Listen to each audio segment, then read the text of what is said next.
नमस्कार। इस दिल से के एपिसोड में हम चर्चा करेंगे संविधान में जो राज्यपाल का पद होता है उसका जो रवैया है। क्या पिछले कुछ सालों में गवर्नर हमारे, राज्यपाल हमारे इस देश में संविधान के मुताबिक काम कर रहे हैं? ये चर्चा हम क्यों कर रहे हैं? इसलिए कर रहे हैं कि जो भी कार्य होता है सरकार का, प्रदेशों की सरकार का, और जो भी ऑर्डर पास होता है वो गवर्नर के नाम पे पास होता है। मतलब कि कोई भी निर्णय अगर सरकार ले तो इसका नोटिफिकेशन होता है और गवर्नर के नाम पे होता है। क्यों नाम पे होता है? क्योंकि उस सरकार के फैसले पे गवर्नर हस्ताक्षर करता है और तभी वो नोटिफिकेशन होता है और फिर वो लागू होता है। अब हम देख रहे हैं पिछले कई सालों से कि हमारे जो राज्यपाल हैं प्रदेशों में, जब लेजिस्लेचर, असेंबली, प्रदेश की असेंबली कोई बिल पारित करती है, कानून बनाती है, तो वो कानून, वो बिल जो है वो राज्यपाल के पास जाता है और फिर राज्यपाल उस पर हस्ताक्षर करता है। लेकिन 2014 के बाद वो सरकारें जो विपक्ष में राज कर रही हैं, वहाँ जो राज्यपाल हैं वो जो बिल पारित भी होता है उस पर हस्ताक्षर नहीं करते। 2, 3, 4, 5 साल भी बीत जाते हैं तो जो कार्य है असेंबली का, जो कानून बनाया गया है, वो लागू नहीं हो सकता। तो एक संवैधानिक मुद्दा खड़ा हो गया और एक केस तमिलनाडु का, जहाँ के राज्यपाल तमिलनाडु में उन्होंने 3, 4, 5 साल हस्ताक्षर नहीं किए, वो मुद्दा पहले हाई कोर्ट में गया, फिर सुप्रीम कोर्ट में आ गया। और फिर सुप्रीम कोर्ट में 2 जजों की बैठक में, जस्टिस पारदीवाला वहाँ प्रिजाइड कर रहे थे, उन्होंने फैसला किया कि ये जो राज्यपाल है, इनके निर्णय बिल्कुल असंवैधानिक है। कोई राज्यपाल 2, 3, 4, 5 साल किसी के बिल पे हस्ताक्षर न करे तो ये तो बिल्कुल असंवैधानिक है। तो उन्होंने कहा अगर ऐसा होता रहेगा तो जो निर्णय असेंबलीज लेती हैं जनता के लिए, चाहे वो किसी शिक्षा के संबंध में हो, चाहे किसी और विषय के संबंध में हो, तो वो तो कभी पारित होगा ही नहीं अगर राज्यपाल बिल पे बैठे रहेंगे। तो सुप्रीम कोर्ट ने कहा कि ये गलत है, असंवैधानिक है, और हम मानते हैं कि जो भी ऐसा बिल राज्यपाल के पास आने वाले दिनों में, उसको 3 महीनों में पारित होना चाहिए। और अगर सरकार के और भी कुछ ऑब्जेक्शंस हैं तो सरकार बोल सकती है। राज्यपाल के ऑब्जेक्शंस हैं तो राज्यपाल बोल सकता है सरकार को, भैया हमें थोड़ा और टाइम चाहिए। लेकिन ये फैसला बड़ा एक अहम फैसला था। लेकिन हुआ क्या कि सरकार इससे खुश नहीं थी, केंद्र सरकार। तो उन्होंने राष्ट्रपति के द्वारा सुप्रीम कोर्ट में अंडर आर्टिकल 143, 143 संविधान का एक आर्टिकल है, उसके अंतर्गत उन्होंने सुप्रीम कोर्ट ऑफ इंडिया से एडवाइस मांगी। सुप्रीम कोर्ट ने 5 जजों का फैसला आया और जो पारदीवाला साहब ने कहा था उससे वो अलग फैसला था। उन्होंने कहा कि नहीं, कोई ऐसी पाबंदी नहीं लगाई जा सकती 3 महीने की, और अपने जो राज्यपाल हैं वो अपने फैसला लेंगे और उनको कोई ऐसी पाबंदी नहीं है। साथ साथ में उन्होंने कई और चीज़ें भी कही, उसके बारे में हम चर्चा करेंगे। तो हमारे साथ 3 ख़ास लोग हैं जो इस चर्चा में शामिल होंगे। सबसे पहले मदन लोकुर साहब, थैंक यू वेरी मच, आप आए हमारे यहाँ। मदन लोकुर साहब के बारे में हम कहें कि आज भी वो चेयरपर्सन हैं UN इंटरनल जस्टिस काउंसिल के। 2024 में उनकी नियुक्ति हुई, 2028 तक है। उससे पहले आप फिजी के चीफ जस्टिस रहे, उससे पहले आप सुप्रीम कोर्ट के जज रहे 2012 से 2018 तक, और आपकी गवर्नेंस में बहुत दिलचस्पी रही और सोशल कॉजेज़ में आपकी बड़ी दिलचस्पी रही और बड़े अहम फैसले आपने लिबर्टी के बारे में दिए। तो बहुत बहुत धन्यवाद आपका। धूलिया साहब, आप इलाहाबाद को बिलोंग करते हैं और आपने LLB वहाँ से की। आपके पिताजी जज रहे, आपके ग्रैंडफादर एक क्विट इंडिया में शामिल हुए।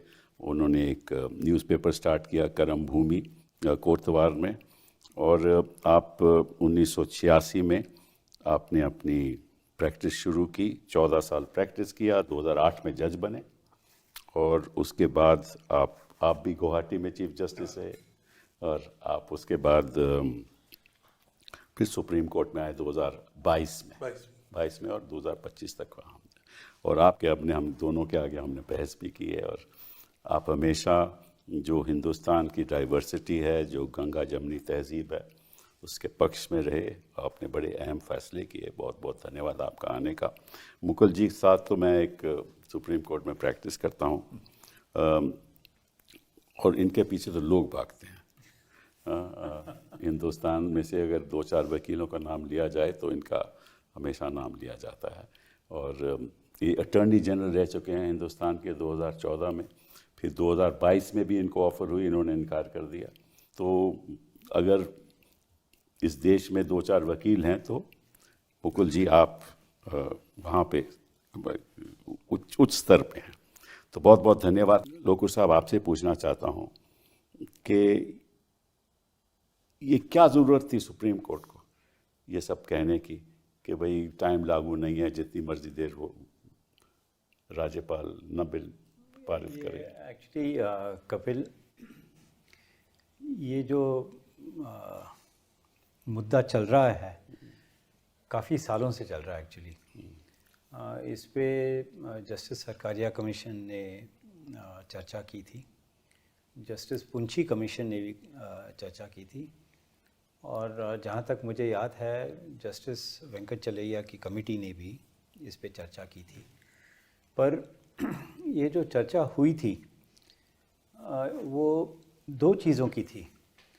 एक तो ये है कि ये जो आर्टिकल 200 आर्टिकल 200 है हमारे संविधान का,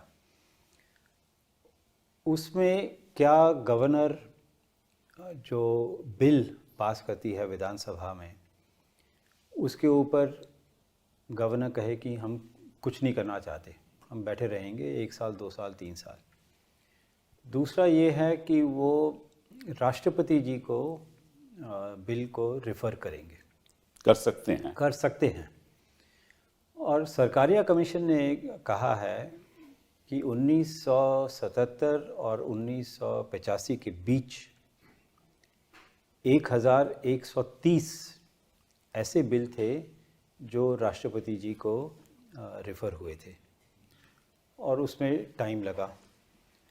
पर जो बिल्स गवर्नर के पास गए हैं उसके बारे में जस्टिस सरकारिया ने कहा और उन्होंने रेफ़र किया था मिनिस्ट्री ऑफ होम अफेयर्स के नोटिफिकेशंस को। सर्कुलर है कौन का? सर्कुलर या नोटिफिकेशन जो भी कुछ 1952 का और 1978 का, कि 3 महीने के अंदर आप इसका फैसला कीजिए, या तो आप राष्ट्रपति जी को भेजना चाहें भेज दीजिए, या दोबारा विधानसभा को भेजना चाहें भेज दीजिए, या आप इस पे अपना असेंट दस्तखत करना चाहें कर दीजिए, पर 3 महीने के अंदर कीजिए। जहाँ तक मुझे याद है ये जो जस्टिस पर्दीवाला की जजमेंट जो है उसमें 2016 का जो नोटिफिकेशन या सर्कुलर है मिनिस्ट्री ऑफ होम अफेयर्स का, उसका भी जिक्र हुआ है। जी हाँ, हुआ है। उसमें भी कहा है कि 3 महीने। करेक्ट। तो अब विधानसभा कह रही है कि आप जल्दी से जल्दी फैसला लीजिए 3 महीने। गवर्नमेंट ऑफ इंडिया, भारत सरकार कह रही है, मिनिस्ट्री ऑफ होम अफेयर्स कह रही है कि आप 3 महीने में फ़ैसला लीजिए। सुप्रीम कोर्ट कह रहा है कि आप 3 महीने में फ़ैसला लीजिए। तो ये राष्ट्रपति जी को रेफरेंस देने का क्या कारण था, ये मुझे समझ में नहीं आया। अब जब सब कह रहे हैं कि 3 महीने में फ़ैसला होना चाहिए इधर या उधर जो भी कुछ है, तो ये सुप्रीम कोर्ट को ये रेफ़र करना मुझे कुछ समझ में नहीं आया। और फिर सुप्रीम कोर्ट ने ये सब जो सरकारिया कमीशन ने कहा, पुंछी कमीशन ने कहा, जस्टिस नज़रअंदाज कर दिया, सब बिल्कुल उसको भूल गए। मिनिस्ट्री ऑफ होम अफेयर्स के जो सर्कुलर्स या नोटिफिकेशन हैं उसको भी भूल गए और कह दिया कि नहीं 3 महीने नहीं हो सकता, जब गवर्नर की मर्ज़ी हो वो उसका फ़ैसला कर ले। और फिर उन्होंने कहा है कि अगर ये फैसला इंडेफिनेट हो जाए तब केस फाइल कर सकते हैं सुप्रीम कोर्ट में। यानी कि सुप्रीम कोर्ट का ये एडवाइस है कि स्टेट गवर्नमेंट जो है वो कोर्ट में आए। अब सब लोग कह रहे हैं कि जितने कम केसेस कोर्ट में आए उतना अच्छा है, और यहाँ पे सुप्रीम कोर्ट कह रहा है कि नहीं नहीं नहीं, आप कोर्ट में आइए। और ये जो इंडेफिनेट सुप्रीम कोर्ट ने कहा है, इसका क्या मतलब हुआ? इसका मतलब हुआ 2 महीने, 4 महीने, 1 साल, 2 साल। प्रोलॉन्ग्ड कहा, उन्होंने इंडेफिनेट नहीं कहा, प्रोलॉन्ग्ड कहा है कि भाई जब प्रोलॉन्ग डिले हो जाए, मतलब कि अगर ज्यादा डिले हो जाए तो फिर आप याचिका डाल सकते हो, और कोर्ट का एक लिमिटेड ज्यूरिसडिक्शन होगा, उस डिले पे वो फैसला कर सकती है, लेकिन मेरिट्स पे नहीं। हाँ, ये कहा उन्होंने। हाँ, ठीक है। तो प्रोलॉन्ग का क्या मतलब हुआ? हाँ, ये हमें भी नहीं समझ आया। And what is prolong? हाँ, तो बताइए। 4 साल प्रोलॉन्ग है कि नहीं है? इतना तो नहीं, पर 4 साल बिल्स पेंडिंग है। नहीं, वो ठीक है, वो ठीक है। धुलिया साहब की क्या राय है इस पे? मैं बिल्कुल इत्तेफाक रखता हूँ जो जस्टिस जो नकुल साहब ने कहा। और एक और बहुत इंपॉर्टेंट चीज़ है, वो है कॉन्टेक्स्ट। वास्तविकता क्या थी कि अप्रैल 2025 में ये 2 जजेस ने डिसीजन लिया, क्योंकि एक रियलिटी थी उनके सामने। 10 बिल ऐसे थे जो 1 साल 2 साल तक उस वक्त तक पास नहीं हुए थे। तो उस कॉन्टेक्स्ट में ये कहा गया था। This context has been totally overlooked, not discussed in the reference order. जो अब ये कहा जा सकता है कि ये तो एक रेफरेंस है, इसमें we are not setting aside the judgment, we are just an opinion. But वास्तविकता ये है कि अब सब कोई जो मानेगा कानून क्या है, वो ये रेफरेंस का ऑर्डर है, इसको नहीं माना जाएगा। तो मेरे हिसाब से तो एक बहुत बड़ी अपॉर्चुनिटी थी विच हैज बीन लॉस्ट। और ये जजमेंट जो था 2 जजेस का, इट सॉल्व्स द प्रॉब्लम। एक प्रॉब्लम थी जिसका वो सोल्यूशन निकालता है कैसे होगा। ये वाला जजमेंट कोई सोल्यूशन नहीं निकालता और प्रॉब्लम्स क्रिएट करता है। Justice Pardiwala and Justice Mahadevan had sharpened the contradiction and then given a solution. Correct. It's a 400-page judgment. Everything has been discussed. Very learned judgment. And this judgment is also a very tight judgment. You see, I'm not saying this judgment of if you don't see it in the context that it has come after the April, then you may not find any great faults in that and you may not criticize it. But क्योंकि ये इसके बाद आया है, तब उसमें से कई चीजें लगती कि नहीं होनी चाहिए थी। क्योंकि ये एक कहते हैं ना कि एक रियलिटी को दिमाग में रख के कहा गया है। ये एक बहुत टेक्सचुअल, बहुत लेटर ऑफ द कॉन्स्टिट्यूशन पे जा करके बात करता है ना। तो कबीरदास ने कहा है ना कि तू कहता लेखन की पोथी, मैं कहता आखियन की देखी। I am seeing the reality, you are just seeing the letter, and the reality was that, as Justice Lokur has said, in the past also there have been so many cases where these things were done, and this is ये timeline जो है वो Sarkaria commission, पुंची commission है, I think also Venkatachalam commission, they say कि there should be a timeline. How much of timeline that should be वो नहीं कहा है, but Article 200 and 201 में एक timeline होनी चाहिए। और ये एक जनता में एक बड़ी एक गलतफहमी ये भी है कि 2 जजेस के जजमेंट में ये कहा गया है कि अगर ये 3 महीने के अंदर नहीं हुआ इट विल बी डीम्ड। ऐसा नहीं है, ऐसा नहीं। उन्होंने कहा कि तब state government can invoke the powers of judicial review. Deemed केवल उन 10 बिल का है जो कई सालों से थे। So that's it is not a law, it's 142 करके। सर मैं दर्शकों तो ये बता दूं मैं कि ये केवल तमिलनाडु में नहीं हुआ, ये वेस्ट बंगाल में, पश्चिम बंगाल में भी ऐसी ही है कि 3-4-5 साल हैं, और केरला में भी ऐसी सिचुएशन है। तो इसकी बड़ी रैमिफिकेशंस हैं। और मुकुल जी, आप तो तमिलनाडु को रिप्रेजेंट कर रहे थे, आप जरा बताइए दर्शकों को क्या इशू था। कपिल जी, सबसे पहले मुझे एक बुनियादी ऑब्जेक्शन है इस रेफरेंस, ये जो एडवाइजरी ओपिनियन है। सुप्रीम कोर्ट ने रिपीटेडली कहा है कि हम एडवाइस नहीं देंगे अगर कानून ऑलरेडी सेटल हो चुका है किसी जजमेंट से, अदरवाइज ये डिस्गाइज में एक अपेलेट जुरिस्डिक्शन बन जाती है। एक जजमेंट आ चुकी है 2 जजों की, जैसे धुलिया साहब ने कहा अप्रैल में, वो जजमेंट सिर्फ रिव्यू या क्यूरेटिव से सेटिसाइड हो सकती है या कॉन्स्टिट्यूशनल या किसी कानून से हटाई जा सकती है। जजमेंट पे स्याही सूखी भी नहीं थी और आपने रेफरेंस किया। रेफरेंस मेंटेनेबल नहीं है if the law is already settled. Correct. ये पुरानी 50 साल से ये जजमेंट है, आपने उसको नजरअंदाज किया। उसके बाद आपने कोर्ट में, जब एक रेफरेंस में भी मैं था, कोर्ट ने कहा कि हम उस जजमेंट को नहीं छू सकते बिकॉज ये उसकी अपील नहीं है। फाइन। अब जो रेफरेंस की जजमेंट आई है वो 2 जजों की जजमेंट से खिलाफ है। बिल्कुल। एडवाइजरी जुरिस्डिक्शन बाइंडिंग नहीं है सुप्रीम कोर्ट पे, या इट इज एंटाइटल्ड खुद कहते हैं टू ग्रेट वेट। हाँ। अब आप मुझे बताइए, हाई कोर्ट में, लोअर कोर्ट में किसी इंडिविजुअल को क्या कोई समझाएगा कि कानून क्या है? 2 जजों का बाइंडिंग है because that is binding law under article 141, everybody is bound to follow. 5 जजों का एडवाइजरी है जो बाइंडिंग नहीं है। दोनों अगर रखी जाएंगी हाई कोर्ट के जज या लोअर कोर्ट के जज के सामने, क्या फॉलो करे वो? So this is certainly creating more confusion than it try to solve, number 1। Number 2, जहां तक पार्टीवाला साहब का फैसला था, उनके सामने, जैसे धूलिया साहब ने कहा, एक प्रॉब्लम थी।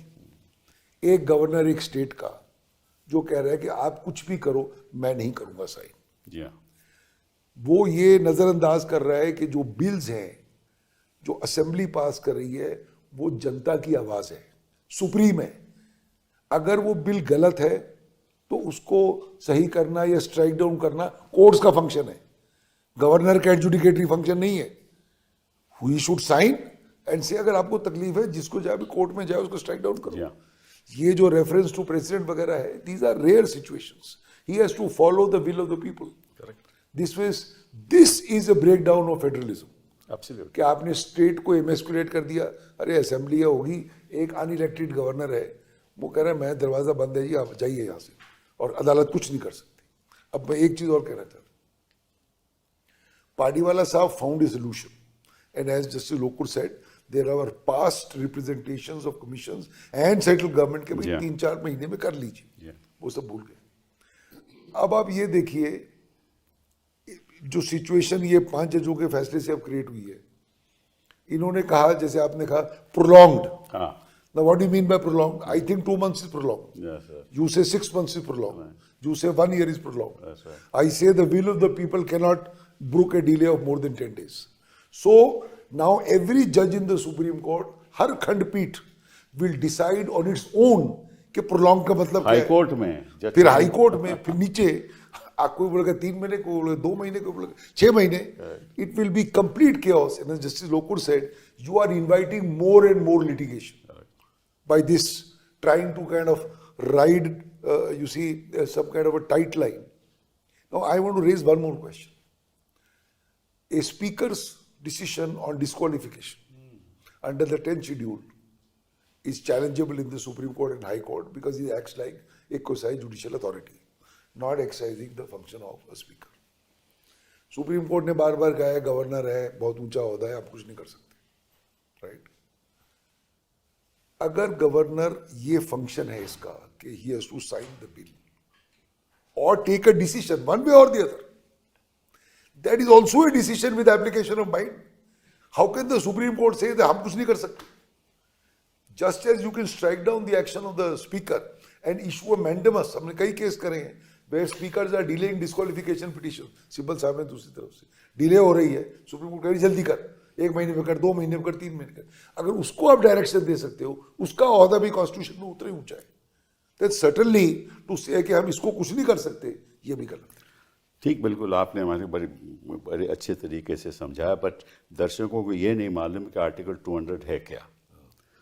आर्टिकल 200 जो संविधान का है वो कहता है कि अगर कोई लेजिस्लेचर मीन्स असेंबली किसी स्टेट की बिल पास करे, वो बिल गवर्नर के पास जाएगा उसके हस्ताक्षर के लिए, और गवर्नर 2 चीज़ें कर सकता है।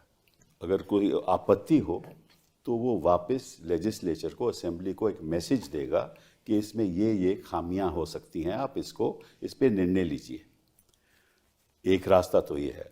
दूसरा, अगर गवर्नर समझता है कि जो असेंबली है इसने अपने हकों के विरुद्ध जो एक केंद्र का कानून है उसका उल्लंघन किया है, तो फिर जो गवर्नर है वो राष्ट्रपति के पास भेज सकता है उसकी राय के लिए, और राष्ट्रपति उसकी राय लेकर वापस मैसेज भेज सकता है असेंबली को कि आप अब फैसला कीजिए, ये मेरी राय है। ये दो आर्टिकल 200 का और 201 का ढांचा है। अब आर्टिकल 201 एक और चीज़ कहता है कि अगर वापस बिल जाएगा असेंबली में, गवर्नर वापस भेजेगा कि ये खामियां लगती हैं और फिर असेंबली पास कर दे, तो फिर गवर्नर को हस्ताक्षर करने पड़ेंगे। ये है कॉन्टेक्स्ट जिसके अंतर्गत पार्टीवाला जी ने फैसला किया था, क्योंकि उन बिलों में दोबारा असेंबली ने बिल गवर्नर को भेजा था। तो जो वहाँ बहस हो रही थी कि अगर दोबारा भेजा जाए तो क्या गवर्नर अपने हस्ताक्षर रोक सकता है, और ये तो ताज्जुब की बात है कि संविधान कहता है कि उसको पारित करना पड़ेगा, लेकिन कोर्ट कहती है नहीं, वो डिले कर सकता है, प्रोलॉन्ग डिले कर सकता है। तो दो मुद्दे उठते हैं, दोनों आपने उठाए, बट पहले मुद्दा मैं आपसे राय चाहता हूँ।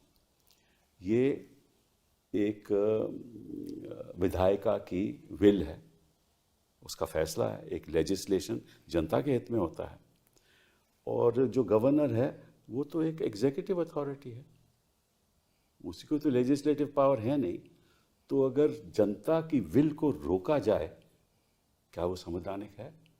कभी हो सकती है? और कैसे सुप्रीम कोर्ट ने कह दिया कि इसको रोक सकते हो? साथ दूसरी बात और कही सुप्रीम कोर्ट में, जिसमें मैं आपसे राय लेना चाहता हूँ।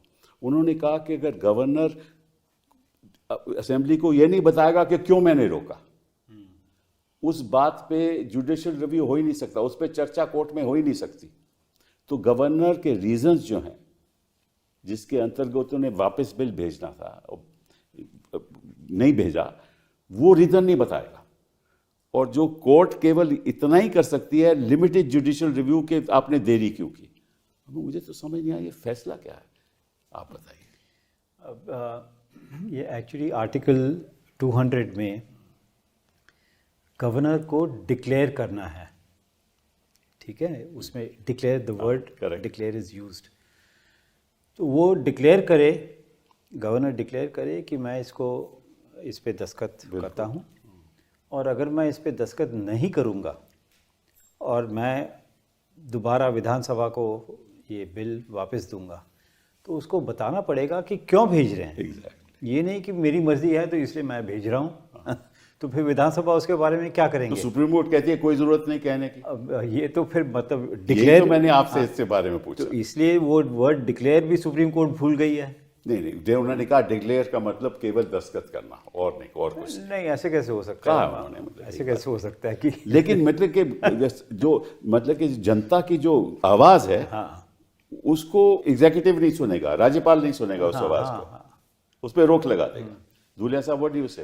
नहीं, एक तो चीज यू राइट, आपने कहा ना गवर्नर के पास 2 ऑप्शन है। गवर्नर के पास एक्चुअली 3 ऑप्शन है। अच्छा, तीसरा है कि असेंट दे दे तो वो तो फिर तो मुद्दा ही नहीं उठेगा अगर दे दे। नहीं, गवर्नर की तरफ से ये भी आया था कि एक्चुअली 4 ऑप्शन है। वो उन्होंने सुप्रीम कोर्ट ने कहा कि नहीं, 3 ही ऑप्शन है।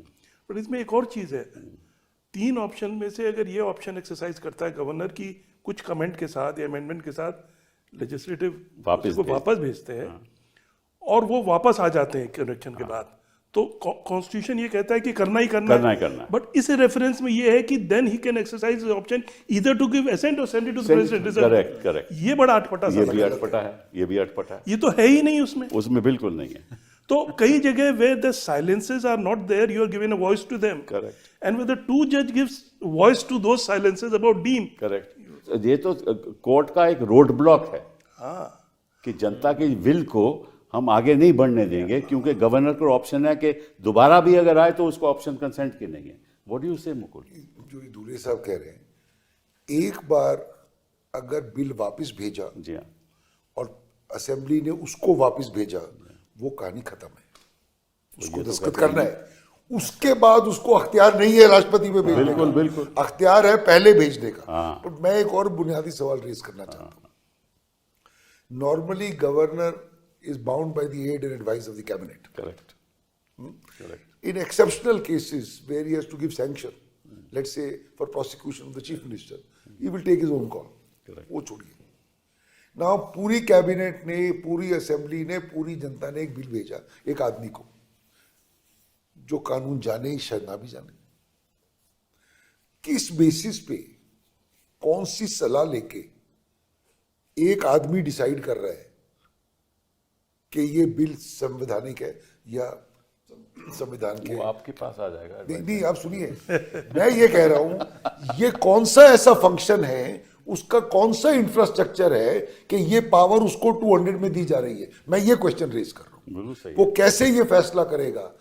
Examination of a bill is a serious issue. Yes. How will he decide it's right or wrong? Therefore, according to me, this position should be abolished. 200 should be abolished. When the legislature passes a law, it should become a law.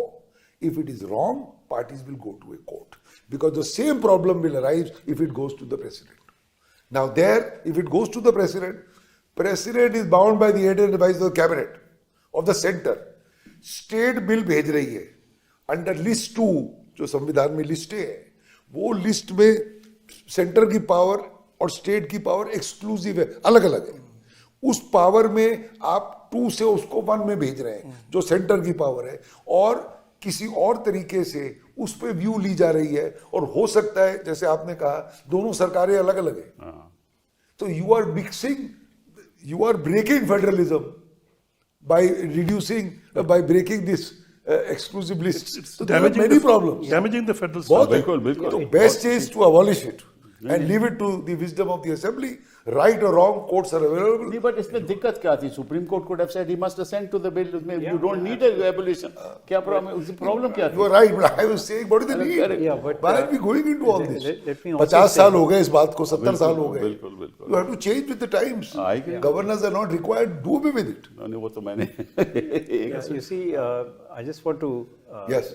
say one thing कि ये Sarkaria commission ने 15 examples दिए हैं. जो आप कह रहे थे ना कि राष्ट्रपति के पास बिल चले जाएंगे, और राष्ट्रपति ने कहा है कि मैं असेंट नहीं दे रहा. ठीक है, that is the end of the bill. Right. So there is a very serious issue of Of course.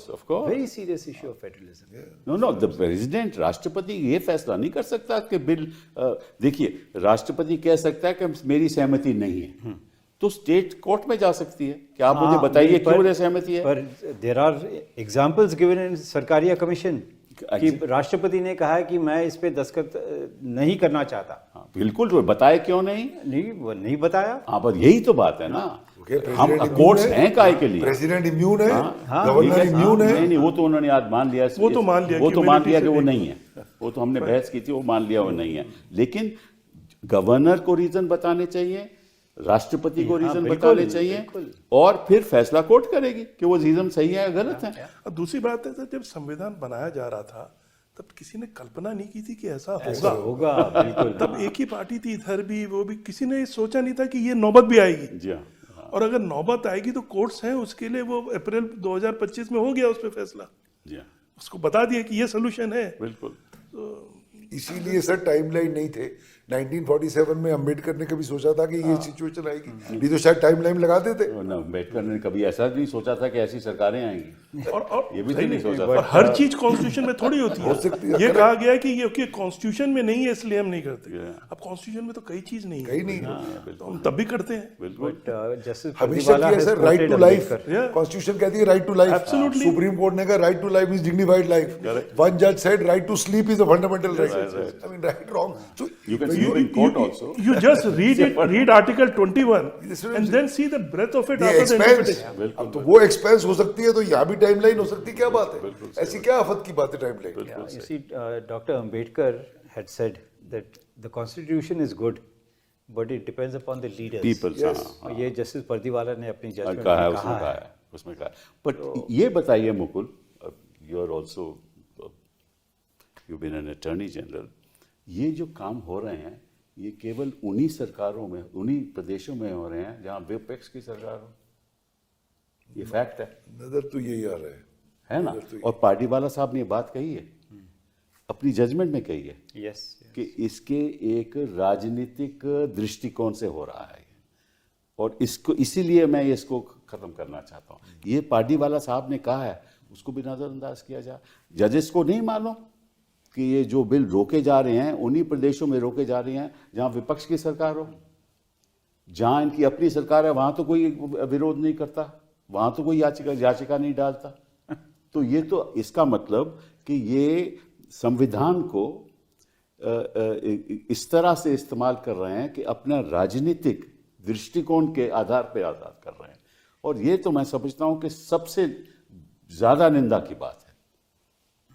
that's hitting at federalism. हाँ, exactly hitting at Absolutely. Federalism कि आपने जो, क्योंकि देखिए आप, उदाहरण देता हूँ, गवर्नर वाइस चांसलर को अपॉइंट करते हैं कई राज्यों में।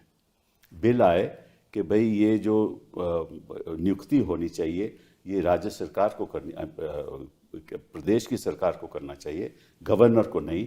हम एक बिल लाते हैं कि ये पावर जो है गवर्नर से ली जाए, और हमारी सरकार ने उस पर रोक लगा दी। यही बिल थे, यही मैं बता तो रहा हूँ, यही बिल थे तमिलनाडु के। सब यूनिवर्सिटी से कनेक्टेड सब यूनिवर्सिटी से ये connected। यूनिवर्सिटी में इसमें ट्रांसफर होता आपत्ति है। क्या हो सकती है? Yeah, Kerala also same. हाँ, सेम। इसमें आपत्ति क्या हो सकती है?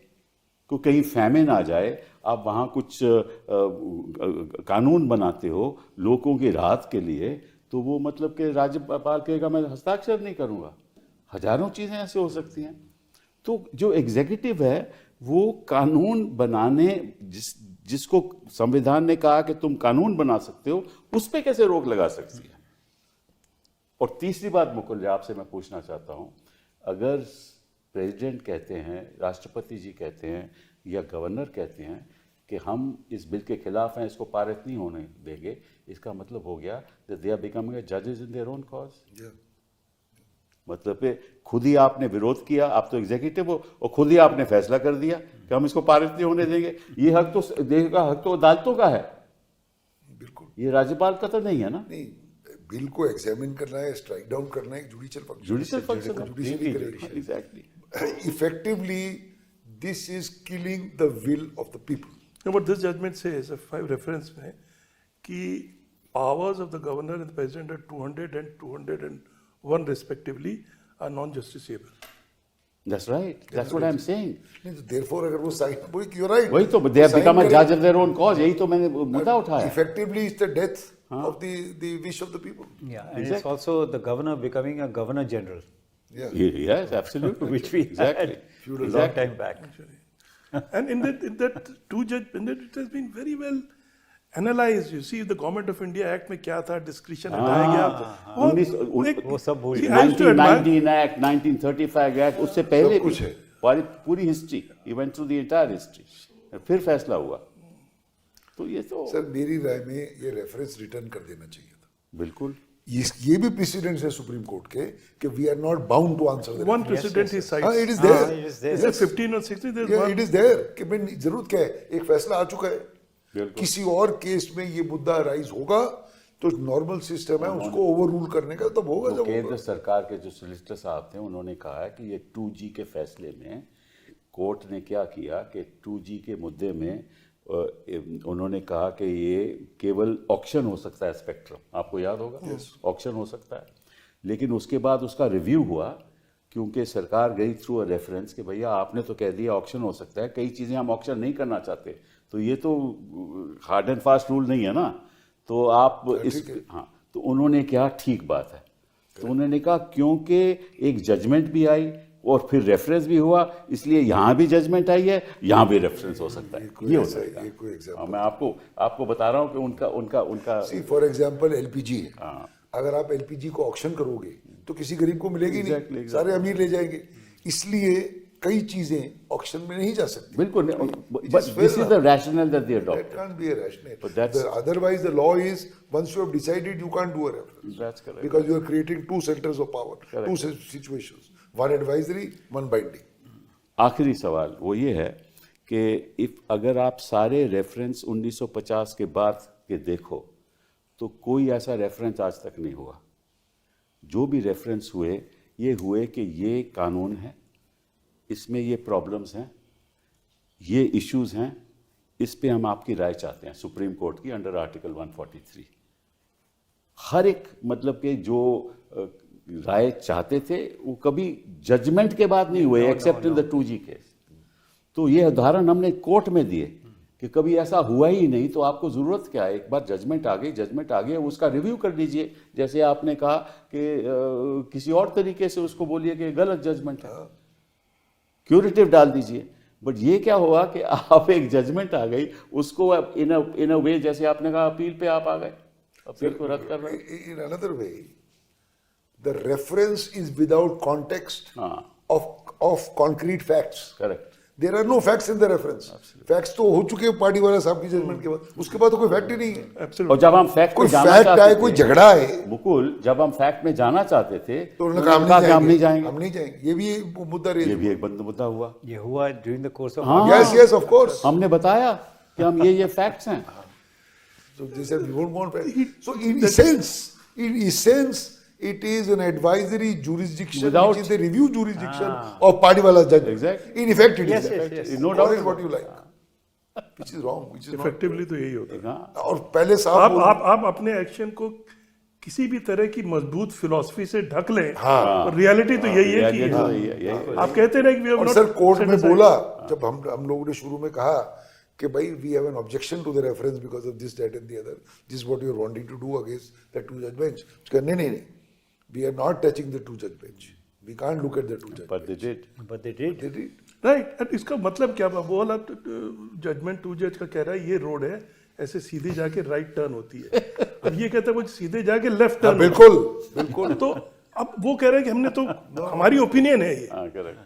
बट अब सब तो ओपिनियन ही मानेंगे ना, कोई तो मानेगा। सही बात है, सो नेट रिजल्ट तो यही हुआ कि वो खत्म हो गया। सर आप बोले ओपिनियन है, विच हाई कोर्ट जज will say that the opinion of 5 judges Yeah, has yeah, been no, rejected? nobody. कौन बोलेगा? सवाल ही नहीं उठता। वो बोलेगा ये 2 जज है, ये 5 है, वहां ये कहानी चलेगी। Technically philosophically it's very well to say कि it's You're right. Opinion and all, but effect effect तो है सर। अब ये देखिए, अब प्रोलॉन्ग डिले की बात पे आते हैं। आपने कहा 2 महीने, 3 महीने, 4 महीने, चलो मान लीजिए 2 महीने के बाद सरकार चली जाए कि साहब 2 महीने हो गए, बिल बड़ा जरूरी है, इसको पारित होना चाहिए। फिर क्या होगा? याचिका डाली जाएगी, सरकार आके कहेगी हमें 4 हफ्ते का टाइम दीजिए, होगा ना ये? 4 हफ्ते का टाइम दीजिए, फिर रिजॉइंडर होगा, फिर 2 महीने और निकल जाएंगे, फिर कोर्ट कहेगी कि ठीक है अभी हम इसको फिक्स करते हैं, अभी छुट्टियां आ रही हैं, इसको 2 महीने के बाद फिक्स करेंगे। तो ऐसे तो सालों साल निकल जाएंगे। उसके बाद सुप्रीम कोर्ट, ये उसके तो बाद हाई कोर्ट में सुप्रीम कोर्ट होगा। आ गया, हाई कोर्ट, फिर सुप्रीम कोर्ट आ गया, तो prolong means actually death of the bill. ये रियलिटी है। और ये कोर्ट को मालूम है, ये कोर्ट को मालूम है, इसलिए कि कोर्ट को नहीं मालूम होते हुए उन्होंने ये हक सरकार को दे दिया। इसका मतलब क्या हुआ कि कहाँ गई वो कोर्ट की बातें जो हम देखते आ रहे हैं पिछले 30-40 सालों में? कहाँ गई वो बातें? ऐसे मुद्दे उठने नहीं चाहिए और ऐसी बहस होनी नहीं चाहिए, ऐसी बहस भी नहीं होनी चाहिए, और ऐसे रेफरेंस भी नहीं होने ऐसे रेफरेंस भी नहीं होने चाहिए। There I entirely agree with Mukul कि Supreme Court should have returned the reference. Of course it should have. Simpler It was argued. It was argued. Base में क्यों घुस रहे हो आप? It was अब argued. judgment I gave है, examples कि अगर ये judgment पिछले गलत हुआ, है, file a review। यस। कोई जरूरत ही नहीं थी। File a review, curative, or हाँ, जो भी कुछ third, करना bring up कीजिए। another case and have a larger bench which could look at the correctness. That's the way we do that's always the do way. it. पर दुख की बात यह है कि कोर्ट के रवैये और फैसलों के ऊपर रोज के रोज कोई ना कोई सवाल उठ रहा है, और ये भी एक दुख की बात है, क्योंकि लोगों को पूरी तरह से विश्वास होना चाहिए सुप्रीम कोर्ट पे, और जो विश्वास बढ़ता रहेगा वो लोकतंत्र के लिए अच्छा है। कमती होगा तो लोकतंत्र के लिए सर्टेनिटी होनी चाहिए। अनसर्टेनिटी होनी चाहिए। Certainty, yes. तो इसीलिए तो पार्दीवाला का judgment brought about some element of ये सर्टेनिटी। एक तरह से आप ये अलग तरह का क्रिएशन है कि 2 जजेस के ऊपर एक तरह की अपीलेट अथॉरिटी बन गई। I mean, it is. I don't want to say further. No, Otherwise, Chika, you don't have to say. You don't have to say. It's not necessary to say. But thank you very much for being with me today. So, Yeah, thank Thank you. you so much. बहुत धन्यवाद. Thank you. Thank you, sir. Thank you.